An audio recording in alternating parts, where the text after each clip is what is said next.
Differential calculus tayo under functions.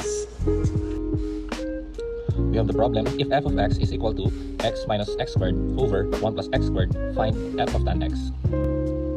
So in this problem, unang gagawin natin is substitute natin lahat ng x with tan x. So parang ganyan. So notice nyo, nirewrite ko lang to, pero lahat ng x is tan x na. So how can we simplify this further? So based sa ating quotient identities, we know that tan x is equal to sin x over cosine x. So pwede natin ma-apply yun dito. Ayan. Sinubstitute ko lahat ng tan x as sin over cosine x. Simplifying further, distribute natin yung squared sa loob. Ayan. So how can we simplify this further, no? So if we can recall our fractions or operations on fractions, pwede natin ito ma-combine. If we have a common denominator na cosine squared x. So let's try, no? So focus muna tayo sa numerator part kung paano naging ganito. So we have a common denominator na cosine squared x.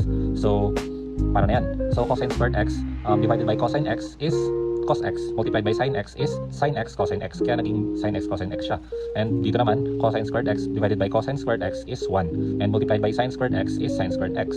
So kaya naging ganyan siya. So it is simply the process of adding or subtracting unlike fractions, if you can recall, no? So dapat may common denominator tayo para ma-combine natin ang dalawa. So let's try to apply it then sa ating denominator. So 1 plus sin squared x over cosine squared x. So here we have a common denominator of cosine squared x. So let's try, no? So cosine squared x divided by pwede rin write as 1 over 1, since 1 over 1 is also 1. So cosine squared x divided by 1 is 1. Multiplied by 1 is cosine squared x pa rin. And bali copy lang to, no? Kasi ang denominator naman ito is cosine squared x. So copy lang natin ang sin squared x. So that is how you simplify it further, no? So in order to simplify it more further, so di ba alam natin ang division is also multiplication pero naka-reciprocal.